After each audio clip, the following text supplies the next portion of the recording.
magiging ako na ating ginusto. Ang magkapera, ganda ko'y hinarapa, di magpapatino sa paligid. Di ba? Ang napag-era, umahataw ang karisma, ang tunay kong ganda sa lahat na iba.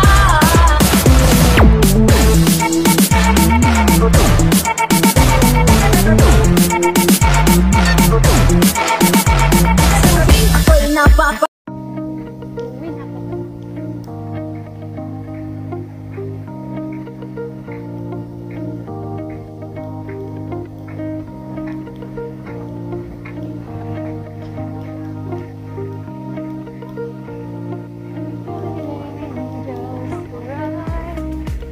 Uwi na ako. It's already late. It's already too late. Saan na ako pupunta doon sa may John Malay. Super, ang nilakad ko. Super pagod ako. Hinanap ko yung bus station pero hindi ko mahanap-hanap. Super grabe. Kaya bagsak din ako sa MTR. So guys, pauwi na ako. I'm in a hurry because I had to go back to China because madaming trabaho, madaming work.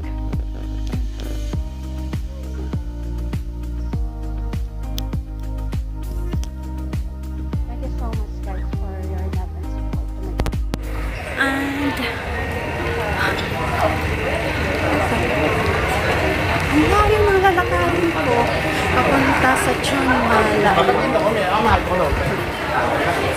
Guys,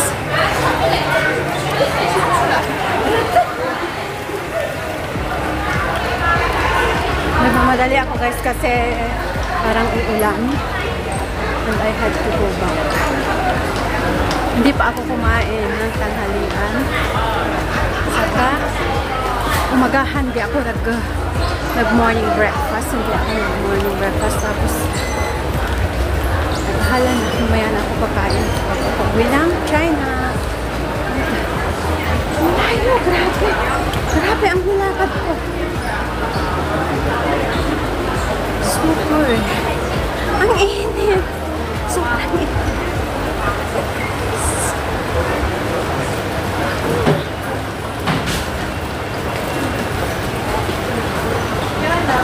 Talaga ako pag mag-isa ako maligaw-ligaw talaga. Maligaw talaga ako. Ito na, nahanap ko na yung hinahanap ko na line. It's too very far. And where is my octopus? I had to pay in the booth. Where is my octopus card? Wait,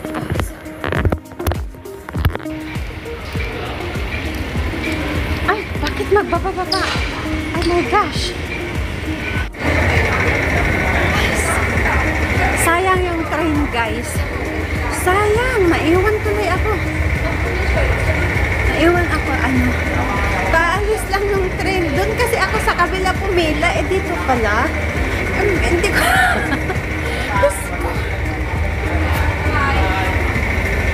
Guys, I will go back today in China and I hope na kasi naapura ko na balik doon kasi nga gagawin ako at saka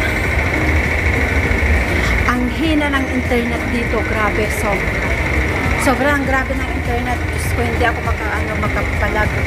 makagalaw, kaya balik na lang ako sa because of the internet. Hindi, mahina talaga kahit naka-data, kasi data nga, kaya ang hina, grabe talaga, grabe sobra, kaya so I'm waiting to the train going back to China, to Yunlong, and kain na ako saglit, then uwi na ako talaga as in. Uwi na ako sa China.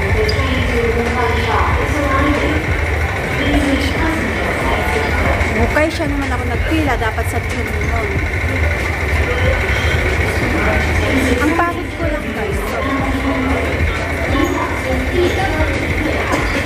Thank you so much guys for all the support.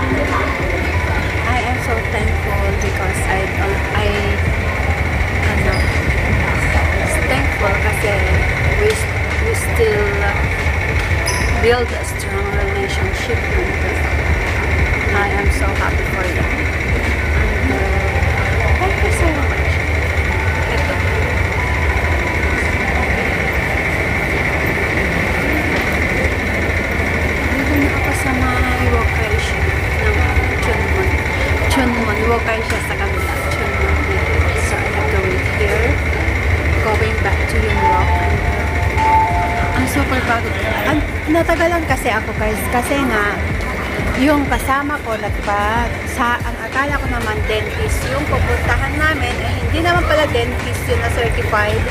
Kaya nasahiya ko naman, pinaano ko, akala ko okay, nagpapasta ako ng ngipin, tapos napasta ko yung ngipin ko, then grabe yung ginawa, hindi naman siya certified talaga na ano. Tapos ayun, nag-ulit ako na pumunta sa dentist, pumunta ako ulit sa dentist, pinaulit ko talaga na pinagawa, at ngayon okay na siya. Kaya nag-waste lang ako ng money doon sa una, tapos pero okay na, nagbayad, tapos nag-ano na ako, pero sa susunod kanina talaga, as in yung ginawa niyang ngipin ko is sobrang hindi ako aminado at saka hindi ako comfortable, kaya nag-ulit ako na pumunta sa dentist talaga. Punta ako sa dentist doon sa Comantin, tapos yun, okay na ngayon, okay na, wala nang problema. Kasi kanina sobrang parang ang bigat na parang may binubuhat na ba ito yung ano ko, yung gums ko, ay Diyos ko, sabi ko hindi okay ito ako.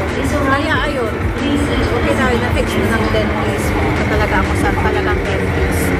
Ayun po na kasi nag-dentisan lang pala. Ang alam ko kasi, nag-recommend kasi yung kaibigan namin.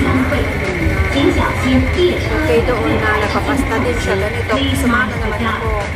Then, ayun, at least ngayon na-fix na. Kaya lang nag-double pay ako. Dalawa yung, parang yung una, binayaran ko. Tapos pangalawa, yung talagang dentist na, binayaran ko. So, okay na, na-fix na siya. Kaya, ayun, masaya na ako. Kasi hindi ako magpapakalibong.